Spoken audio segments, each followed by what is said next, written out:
He spoke in Telugu.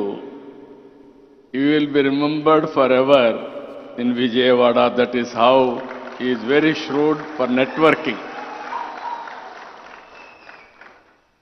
And also he is having very powerful portfolios also. One is urban development, big portfolio. Second is housing. Third one is equally important. Without power, nothing will happen. Even power department. All three major portfolios are with him. That is the confidence he is having from Prime Minister. Narendra Modi ji likes him. That is where he trusted him. He has given excellent portfolios. Sir, you served very well in Haryana. I have seen very well. Even Minister, Union Minister, you are going to do extremely well, which are all crucial departments for 2047 Vikasit Bharat. Gauranilu Bhupati Raju Srinivasavaram Garu, Honorable Minister of State for Steel and Heavy Industries, Government of India, Bode Prasad Garu, Sthanika Shasana Sabhyulu,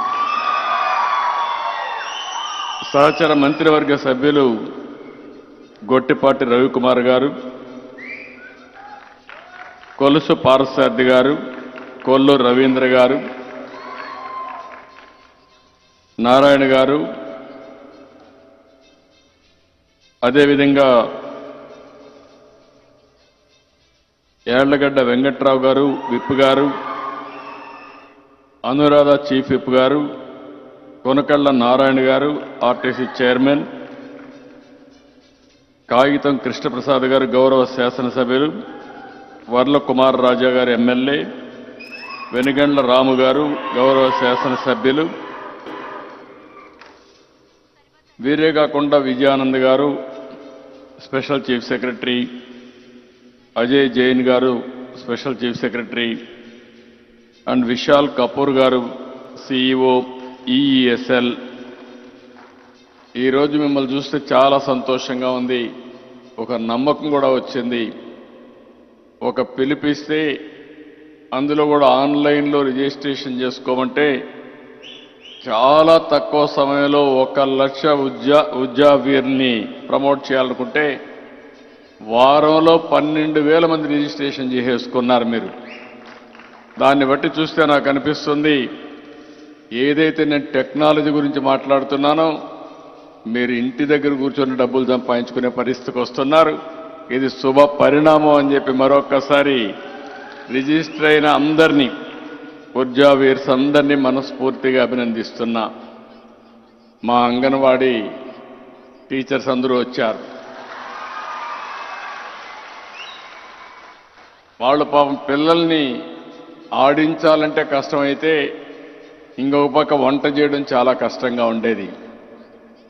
ఆ gas ఇచ్చినప్పుడైతే చాలా time తీసుకునేది, కొంతవరకు heat అవన్నీ కనపడేటివి.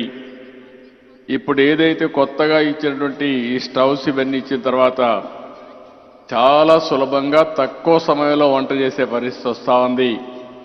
అలాంటి అంగన్వాడీ టీచర్స్కి అందరికీ ఈ సమావేశంలో వచ్చిన మిమ్మల్ని అందరినీ వెల్కమ్ చేస్తున్నాను. ఇంకొక పక్కన స్టూడెంట్స్ కూడా వచ్చారు. వారందరికీ మనస్ఫూర్తిగా అభినందనలు. ఈ కార్యక్రమానికి కూడా వెల్కమ్. ఎందుకంటే రాబోయే రోజుల్లో మీ మీదనే ఆధారపడుతుంది ఏ అభివృద్ధి అయినా. నేను ఏ కార్యక్రమం చూసినా ఉదయం అయితే ఒక మెగా ఈవెంట్ కరెక్ట్ చేశాం.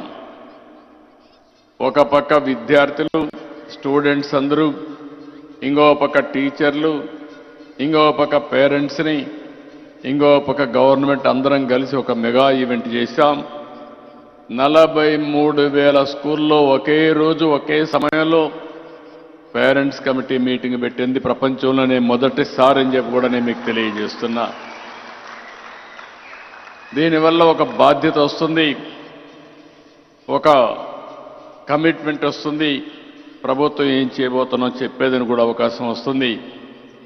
ఒక పక్క అక్కడ పిల్లల్ని భావి తరాల భవిష్యత్తు కోసం అక్కడ పనిచేస్తూ ఇప్పుడు పవర్ డిపార్ట్మెంట్లో ఏం చేయాలనో ఆలోచించడానికి ఇక్కడికి వచ్చాం. ఈ సమయంలో ఈ కార్యక్రమానికి వచ్చినటువంటి పత్రికా విలేకరులు కూడా నమస్కారాలు. మామూలుగా ఇంతవరకు మనం చూస్తే ఇప్పుడు అందరం కరెంట్ ఉంది కాబట్టి వెలుగుల్లో ఉన్నాం. ఒక్క నిమిషం కరెంటు పోతే మళ్ళీ చీకటి వస్తుంది.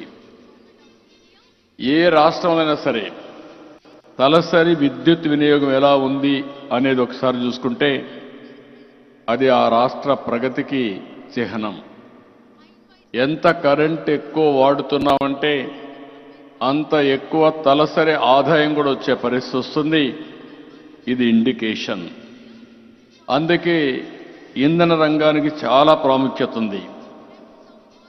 మనకు దైనందిక కార్యక్రమాలు దేనికైనా సరే పవర్ లేకపోతే ఏది జరగదు.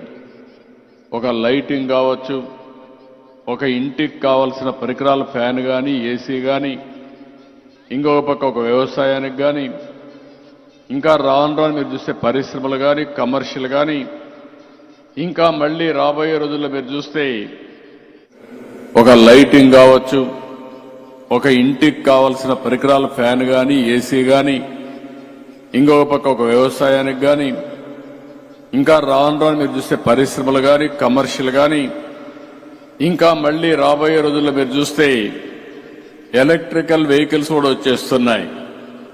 ఇవన్నీ చూసినప్పుడు పవర్ అనేది చాలా డామినెంట్ రోల్ ప్లే చేస్తుంది. ఇవన్నీ చూసిన తర్వాత నాకు ఒకసారి మీరందరూ గుర్తుపెట్టుకోవాలి, దూరదృష్టితో కొన్ని ఆలోచన చేసినప్పుడు కొన్ని ఇబ్బందులు కూడా వస్తూ ఉంటాయి. నేను కూడా ఆ ఇబ్బందిని ఒకసారి ఫేస్ చేశాను. 98లో పవర్ సెక్టర్ రిఫార్మ్స్ తీసుకొచ్చాను. దేశంలో ఎవరో అప్పుడు సాహసం చేయలేదు. ఫస్ట్ టైం నేను పవర్ సెక్టర్ రిఫార్మ్ తీసుకున్నప్పుడు చూస్తే అసెంబ్లీలో చాలా రోజులు పంటలు ఎండిపోతున్నాయని రైతులు ఆందోళన చేసేవాళ్ళు. పరిశ్రమలు నడపలేకపోతున్నామని ఎక్కడికక్కడ పరిశ్రమలు మూసేసేవాళ్ళు. ఇంకొక పక్క ఇండ్లకు కూడా కరెంటు రాకుండా లో వోల్టేజ్ వస్తుందని బల్బులు గాలిపోతున్నాయని బాధపడేవాళ్ళు. అవన్నీ ఆలోచించిన తర్వాత ఒక రిఫార్మ్స్ తీసుకొచ్చాం. ఆ రిఫార్మ్స్ తీసుకొచ్చాం కాబట్టి దేశంలోని మొట్టమొదటిసారి పవర్ సెక్టర్ రిఫార్మ్స్ తీసుకొచ్చిన పార్టీ తెలుగుదేశం పార్టీ అని చెప్పి కూడా నేను మీకు తెలియజేస్తున్నా. దానివల్ల దేశానికి ఒక ఆదర్శమైంది. ఈరోజు పవర్ సెక్టర్లో మీరు చూస్తే 2004కే మన సర్ప్లస్కి వచ్చాం. ఆ తర్వాత కూడా చాలా వరకు ఎప్పటికప్పుడు మనం ముందుకు పోయాం. కానీ తెలుగుదేశం లేనప్పుడంతా మళ్లీ కరెంటు కోతలు వస్తున్నాయి. మళ్లీ ఈరోజు ఎన్డీఏ ప్రభుత్వంలో మీరు చూస్తే ఏమాత్రం మనం లేదు. భవిష్యత్తులో నెంబర్ 1 రాష్ట్రంగా తయారు చేసే బాధ్యత మేము తీసుకుంటామని చెప్పి కూడా నేను మీకు తెలియజేస్తున్నా. 2016లో మీరు ఒకసారి చూస్తే వరల్డ్ బ్యాంక్ అయితే ఏపీకి మొదటి ర్యాంకింగ్ ఇచ్చారు, మొదటి స్థానం ఇచ్చారు. ఆ రోజు Andhra Pradesh state energy conservation mission పలు అవార్డులు వచ్చాయి, గుర్తింపులు వచ్చాయి. ఆ రోజే ఉజ్వల పథకాన్ని మొదటిసారిగా మన రాష్ట్రంలో పెట్టి 2,20,00,000 ఎల్ఈడి బల్బులు పంపిణీ చేశాం. ఎనర్జీ ఎఫిషియన్సీ ఫ్యాన్స్ అయితే 3,23,000 ఇచ్చాం. 1,48,000 ట్యూబ్ లైట్లు ఇచ్చాం.